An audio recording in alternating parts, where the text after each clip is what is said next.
C'était le soir d'Halloween à Brazzaville. La nuit était chaude, les rues pleines de musique et de rire.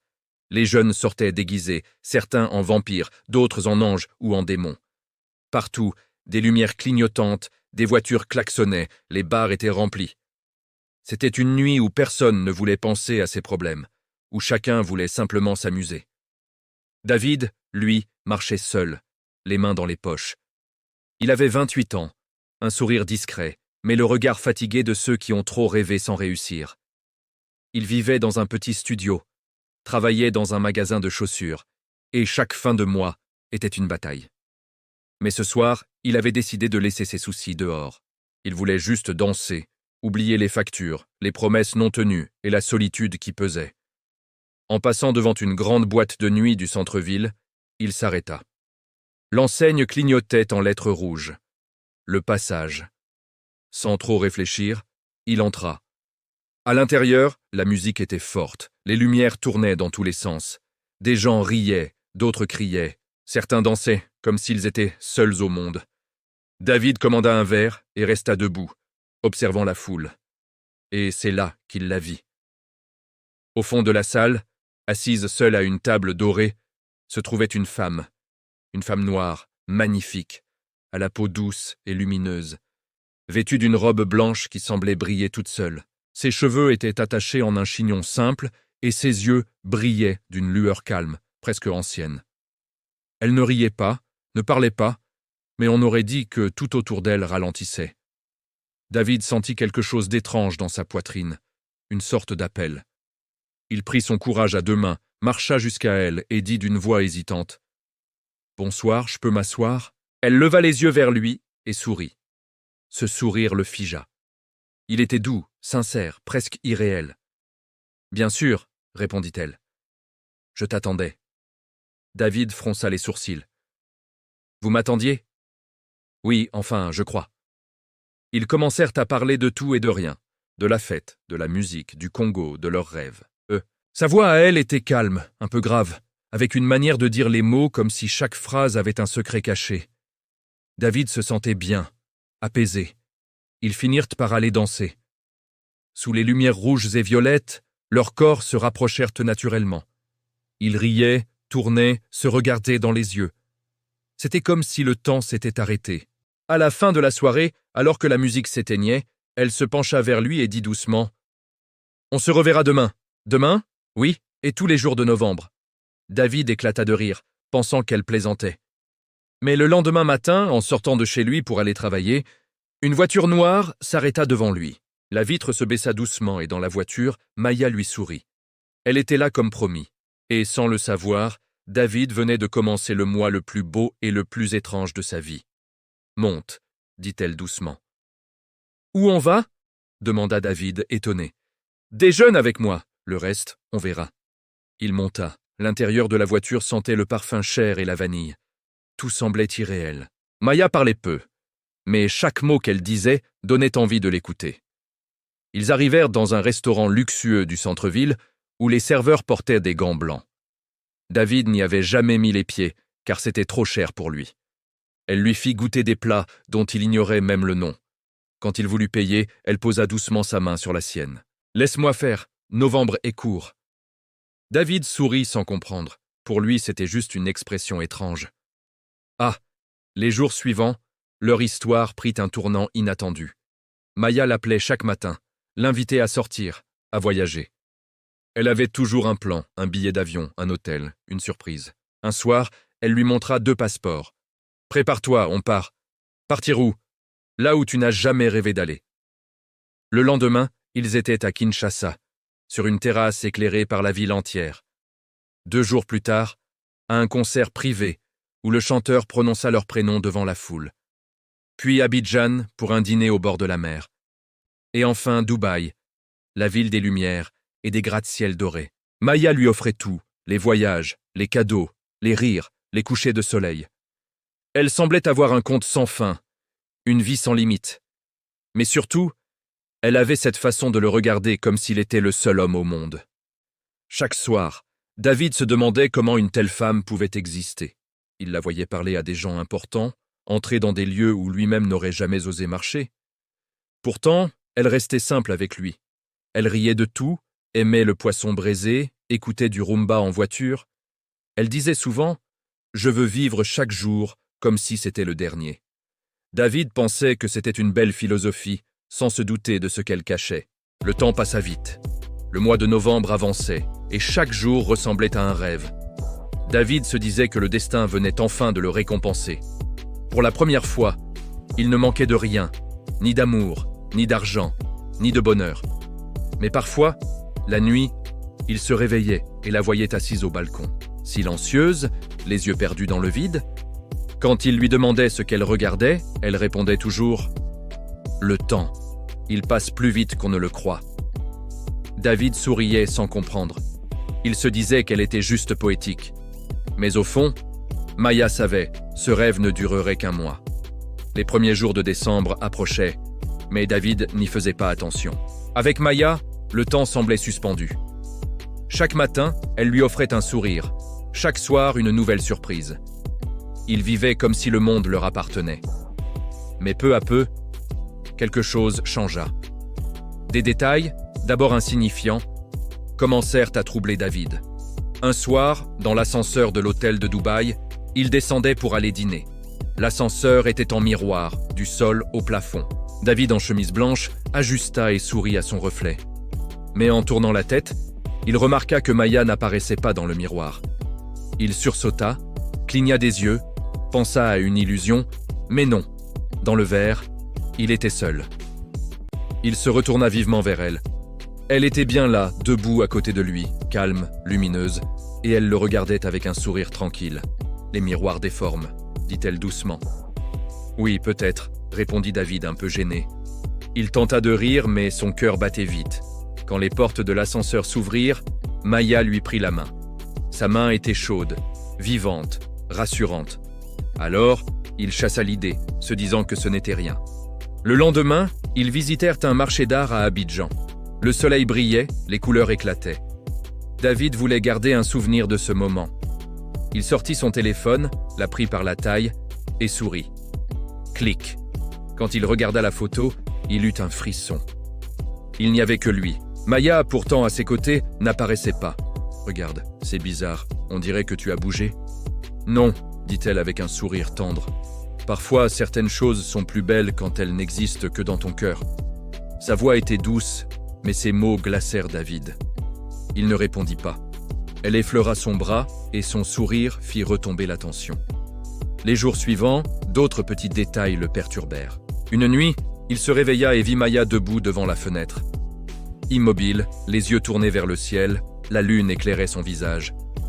Il crut voir une brume légère autour d'elle comme un halo. « Tu ne dors pas » demanda-t-il d'une voix endormie. « Je regarde le temps passer » répondit-elle sans se retourner. Le lendemain matin, il la trouva assise sur le lit en train de le regarder dormir. Elle semblait triste, mais quand il ouvrit les yeux, elle sourit comme si de rien n'était. David essayait de ne pas y penser. Il se disait qu'il rêvait trop, qu'il était fatigué, que l'amour le rendait fou. Mais au fond de lui, quelque chose lui murmurait que Maya n'était pas comme les autres. Chaque fois qu'il croisait son regard, il oubliait tout, la peur, les questions, la logique. Il ne voyait plus qu'elle, et son amour grandissait encore. Et sans le savoir, David marchait droit vers la vérité. Une vérité qu'aucun cœur n'est vraiment prêt à entendre. Malgré les mystères et les choses étranges qu'il avait remarquées, David ne pouvait pas s'éloigner de Maya. Elle avait quelque chose de rare, une manière de rendre chaque instant important, chaque silence apaisant. Quand elle parlait, sa voix semblait calmer le monde autour. Elle ne riait pas fort, mais son sourire suffisait à effacer les doutes. Elle l'écoutait comme personne ne l'avait jamais fait. « Raconte-moi ton enfance », disait-elle parfois. « Qu'est-ce qui te rend heureux? De quoi as-tu peur ?» David se confiait. Il parlait de sa mère, de ses échecs, de ses rêves d'enfant qu'il n'avait pas réalisés. Et elle écoutait en silence, sans jamais juger. Mais quand venait le moment de parler d'elle, Maya se fermait. Elle souriait, changeait de sujet, ou posait une question à son tour. Jamais elle ne parlait de son passé. Parfois, sans raison, elle posait la main sur son ventre avec ce petit sourire triste qu'il ne comprenait pas. « Tu vas bien » demandait David. « Oui » répondait-elle doucement.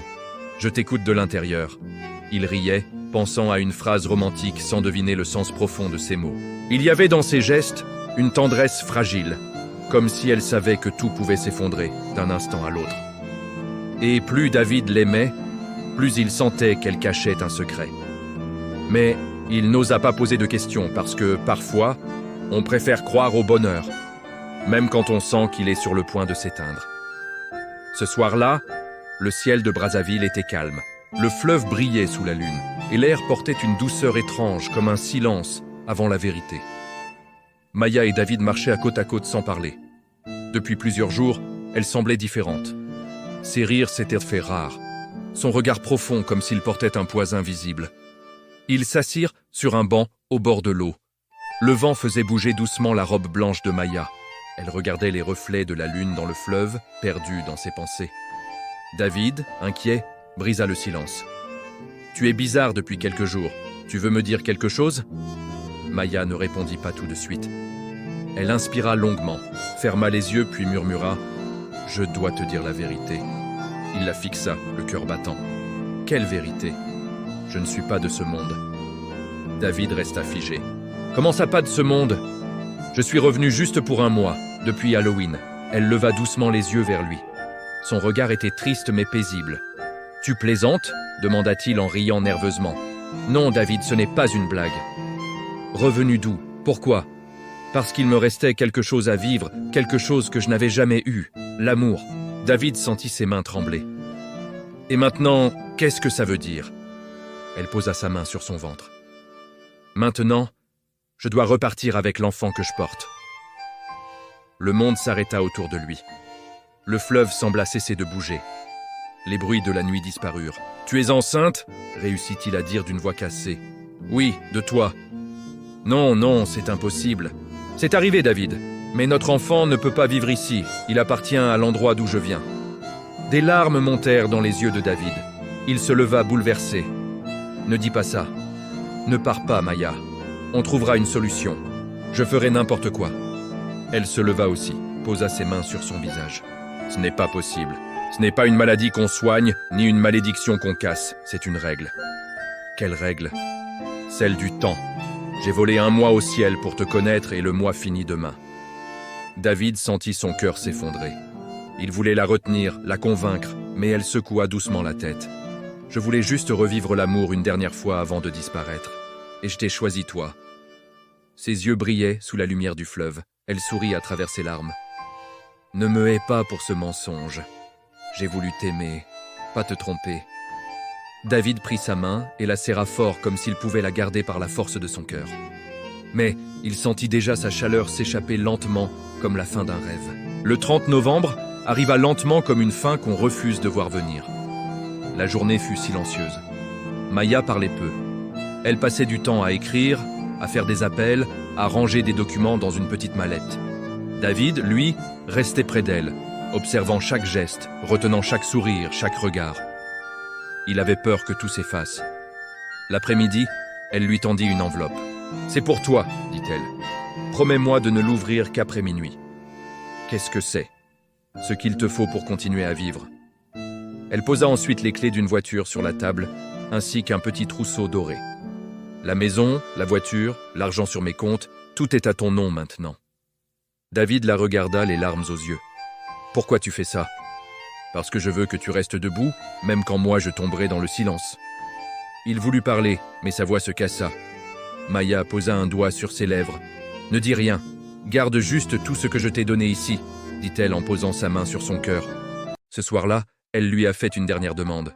« Ramène-moi là où tout a commencé. » Ils sont montés dans la voiture et ont roulé jusqu'à la boîte de nuit, le passage. En arrivant, c'était incroyable. La même musique, la même lumière dorée, et cette même poussière qui dansait dans les faisceaux lumineux. C'était comme si le temps les avait attendus. Ils sont entrés, main dans la main. Autour d'eux, les gens dansaient, riaient, buvaient. Mais pour David et Maya, il n'y avait plus que cet instant. Ils ont rejoint la piste de danse et Maya s'est blottie contre lui. « Tu te souviens ?» a-t-elle demandé. Il a hoché la tête. « Oui, tu étais là, seul, et moi j'étais complètement perdu. » Elle a levé les yeux vers lui. « Et maintenant ?» Il l'a serré plus fort. «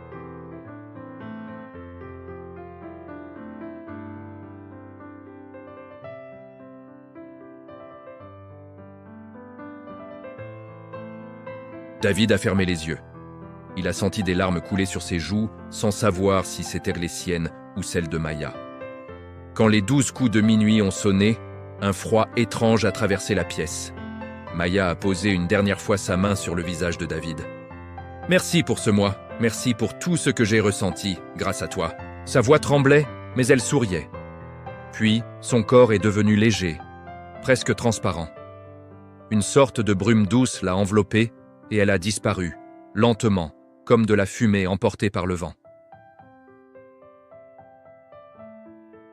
Dans sa main, il a senti quelque chose.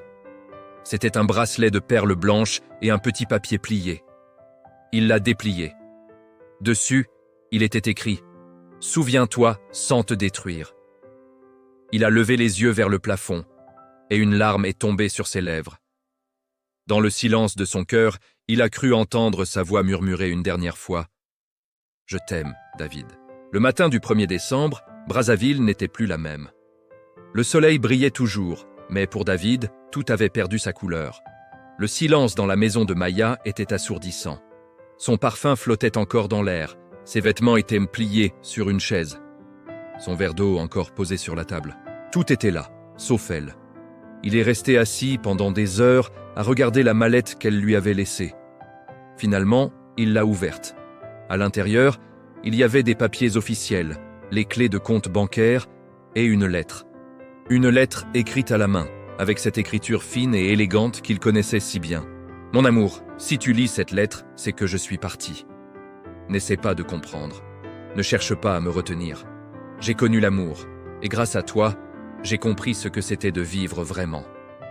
Utilise ce que je t'ai laissé pour faire le bien.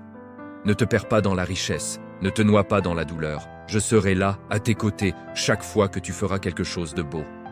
Maya. » David a relu la lettre, encore et encore. Les mots étaient simples, mais chaque ligne lui transperçait le cœur.